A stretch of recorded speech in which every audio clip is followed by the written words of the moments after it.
नमस्कार, मी श्रद्धा प्रधान। आज मी सिकेटी स्पेशल पदार्थ नेनावं बनवत आहे। आजच्या दिवशी म्हणजे हरताळकेच्या आदल्या दिवशी आमच्या सिकेटी लोकांकडे नेनावा हा पदार्थ बनवला जातो।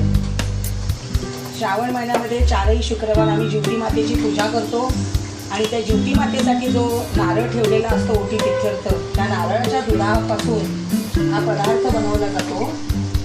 आणि आजच्या दिवशी या पदार्थाला खूप महत्त्व आहे आणि आजच्या दिवसाला आम्ही डाटा असा हा शब्द आहे म्हणून डाटा म्हणून म्हणतो, म्हणून त्या दिवशी हा पदार्थ करायचा असतो आणि खायचा असतो नैवेद्य दाखवून, आणि उद्या हरताळकेचा उपवास करायचा असतो। म्हणून हा सिकेटी लोकांच्या आज घरोघरी हा पदार्थ, प्रत्येक घरोघरी हा पदार्थ आज तयार होणार आहे। तर ह्याचं मी तुम्हाला साहित्य दाखवते। जिवतीच्या ठेवलेल्या नारळापासून हे नारळाचं दूध आहे ना, मी काढून घेतलेलं आहे आणि चोथा काढून टाकला नाही, आणि चोथा काढून टाकला तर त्या नारळाच्या प्रसादाच्या नारळाचं सगळं महत्त्व निघून जाईल, म्हणून हे पूर्ण मी घेतलेलं आहे तसंच वाटून बारीक। आणि हे 1 वाटी बेसन आहे, अर्धा वाटी गव्हाचं पीठ आहे, हे तूप घेतलेलं आहे, हे आपल्याला लागेल तसं घालायचं आहे।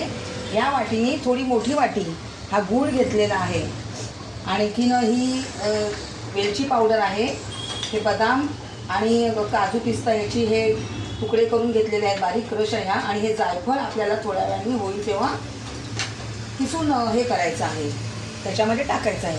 तर आता मी तुम्हाला दाखवते हा पदार्थ कसा तयार करायचा तो।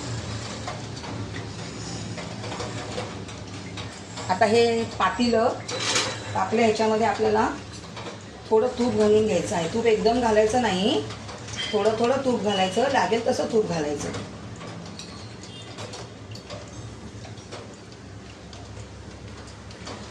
आणि या गरम झालेल्या पातळ तुपामध्ये हे अर्धी वाटी गव्हाचं पीठ आणि 1 वाटी बेसन, चण्याच्या डाळीचं पीठ हे घालून घ्यायचं आहे आणि छान हे तांबूस होईपर्यंत आपल्याला हलवायचं आहे आणि पातळ होईपर्यंत जसं लागेल तसं तूप घालायचं आहे, तूप एकदम घालायचं नाही आहे। हा पदार्थ खूप चविष्ट लागतो आणि हा करायला पण खूप सोपा आहे, खूप काही कठीण नाही आहे।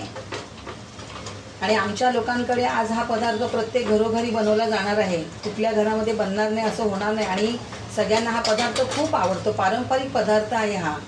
ह्या पदार्थाला नाव नसल्यामुळे त्याला नेनावं म्हणतात, म्हणजे ज्या पदार्थाला नाव नाही ते नेनावे, असा या पदार्थाचा विशेष महत्त्व आहे।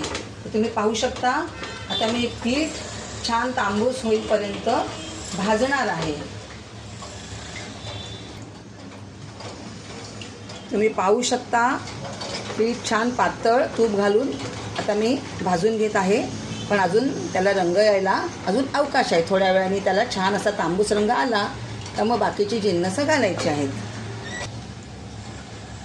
तुम्ही पाहू शकता आता आपलं हे पीठ छान तांबूस भाजून झालेलं आहे, रंग पण छान आलेला आहे, याला तांबूस कलर छान आलेला आहे आणि सुगंध पण अगदी खूप सुंदर सुटलेला आहे। तर आता आपल्याला ह्याच्यामध्ये हे नारळाचं काढलेलं दूध ह्याच्यामध्ये आपल्याला आता हे टाकायचं आहे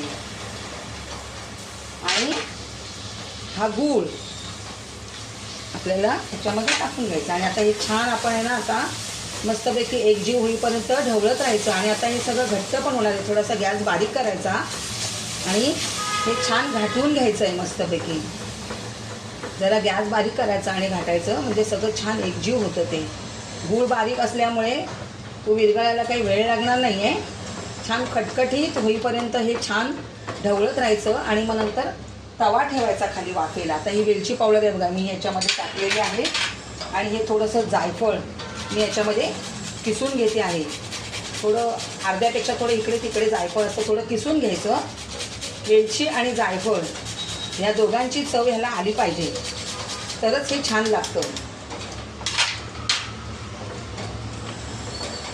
आता हे छान घट्ट होत येईल आता घाटून घाटून।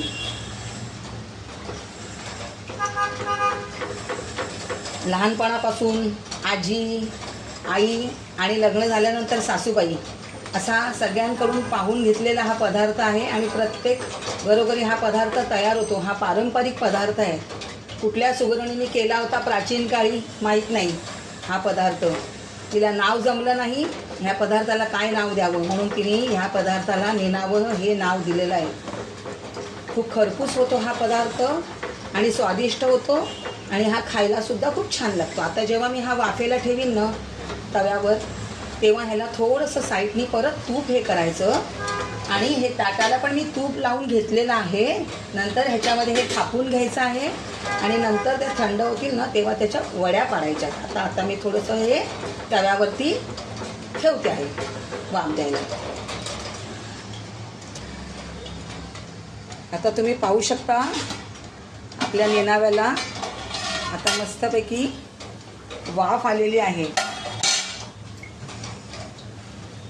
आणि आता आपल्याला आता ह्याच्या ताटामध्ये सेट करून ह्याच्या वड्या पाडायच्या आहेत. आपल्याला आता मी या ताटामध्ये असं सेट करणार आहे. तुम्ही पाहू शकता या ताटाला मी तूप लावून घेतलं होतं.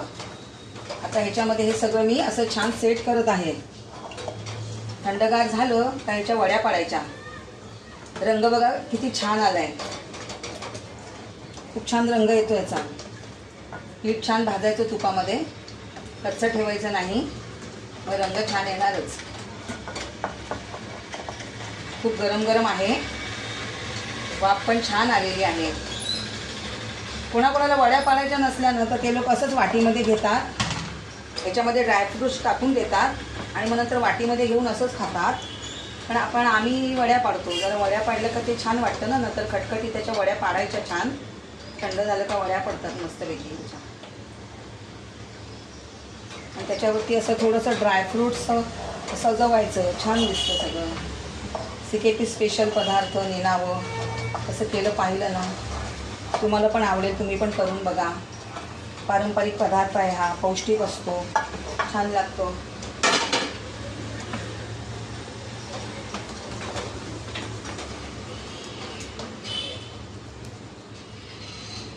हा छान मस्तपैकी थंड होईल आणि थंड झाला त्याच्या वड्या पाडायच्या. बघा तुम्ही किती छान रंग आले, तांबूस कलर मस्त आलाय. गुळाचा पण रंग असतो ना आणि आपण पीठ पण छान भाजतो तुपावरती आणि तूप पण छान मस्तपैकी त्याच्यामध्ये सुगंध येत सुटलेला आहे तुपाचा, त्याच्यामध्ये भाजलेला ह्याचा पिठाचा छान. आता हे ड्रायफ्रूट्स मी याच्यावरती असं टाकणार आहे, काजू बदामचं. गरम गरम ह्याच्यामध्ये हे छान चिपकून जाईल.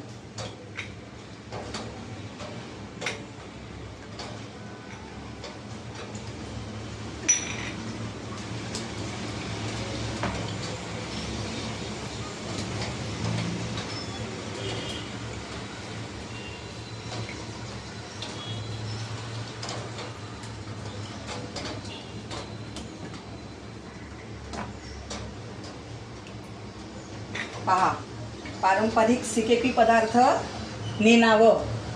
व्हिडिओ आवडला ना आणि व्हिडिओ पाहिला ना तुम्ही, धन्यवाद.